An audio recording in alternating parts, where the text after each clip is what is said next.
If you are on the fence, the answer is no. In this video, I'm gonna break down a decision-making matrix that has helped me tremendously over the last year. If you are someone who is indecisive, you constantly say, oh, I'm so indecisive, or oh, I don't know what to do, or you have trouble in certain difficult situations, or even in basic situations, struggling to make decisions, whether it be in social life, in business, in your work, in your relationships, whatever the case may be, I'm going to give you something that's so easy that is really simple to think about, and you can come to decisions very quickly if you understand not just the what, because you know the what in the title of this video, but the reason why behind it. And this is going to be super important. So a lot of times we have these little decisions. For me, a lot of the time it's whether or not to go to a social gathering. I live here in Austin, Texas, and there's so much stuff that goes on all the time in the city.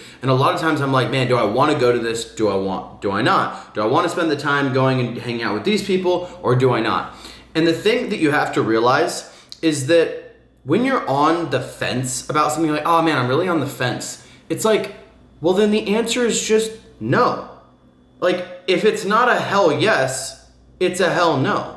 And I think for a lot of people, they like struggle with this, and it's like they're like pacing back and forth trying to make their decision, and they're like really thinking. It's like, if you have to think that fucking hard about it, like the answer is no. Like it's actually a hard no at that point.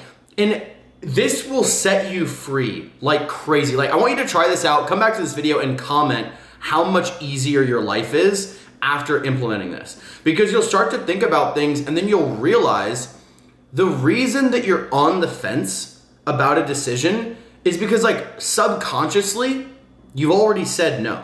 Subconsciously there's not like this overwhelming reason or notion or motivation or inspiration to do the thing, and therefore your brain, your gut instinct, your intuition, your divine conscious, whatever you want to call it, has already decided for you, no, I don't really want to do that. But then your like reasoning mind, your logical brain is trying to think of all the reasons. Well, they invited me last time and I went, and it was, it was kind of good. And well, but I really like this person, and oh, but I think it'll be a good networking opportunity because of so and so. But it's like it tries to justify, and there you have like this butting of heads of your intuitive mind and subconscious has already made the decision.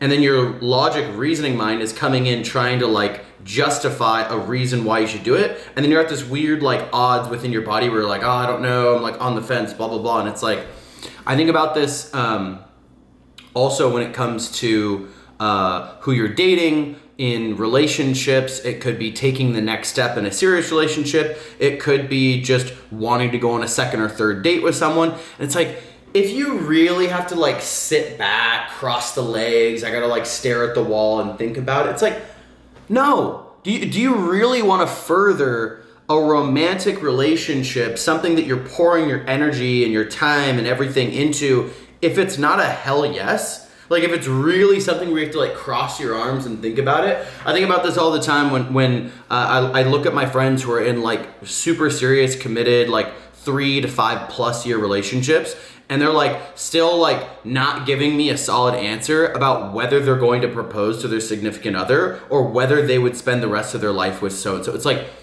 bro, if you even have to sit there and contemplate, like, get out of the relationship. What are you doing?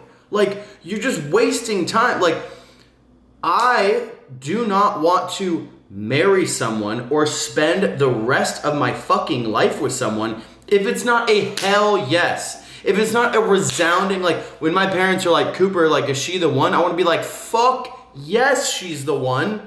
Are you kidding me? Like, this is my soulmate. This is the most important, not even saying that I believe in a one or soulmate, but like, just for example's sake, like, this is my fucking soulmate. This is my person. Of course I want to spend the rest of my life with this person.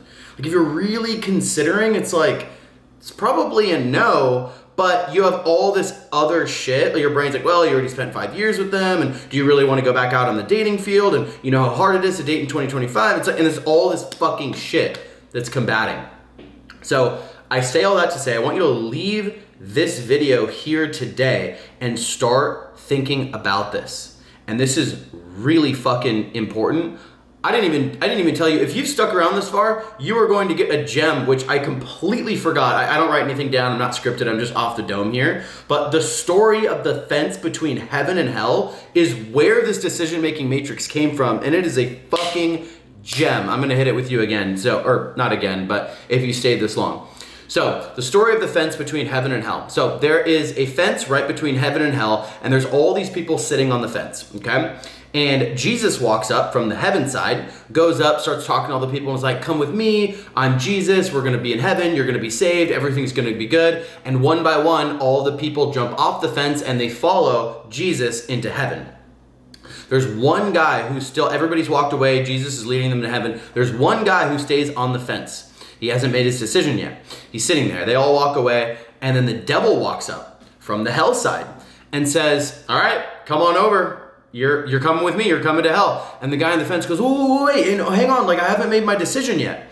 And the devil looks at him and says, the fence is mine. Boom, the fence is mine, which is just, oh, it's amazing. It's like, dude, if you really had to, like Jesus came up from heaven. Jesus came up from fucking heaven and was telling you why you should come to heaven. If you are not able to jump off that fence and easily make that decision, bro, you're going to hell. Like, the fence is mine. The indecision belongs to hell. The indecision belongs to no. So I hope that was valuable. This is like just changed the game for me on so many occasions. And after using this decision-making matrix, a lot of times, it has just made me feel so much better after I make the decision and I realize, wow, that was the right decision 100%. Now I will say this isn't to say that there's no decisions that shouldn't take a longer time to make. Like some large decisions do require a lot of like thought and contemplation and things like that. But in general, you can use this decision-making matrix to get you over like 90% of the battle and in a shorter amount of time. Thanks for watching. Cheers.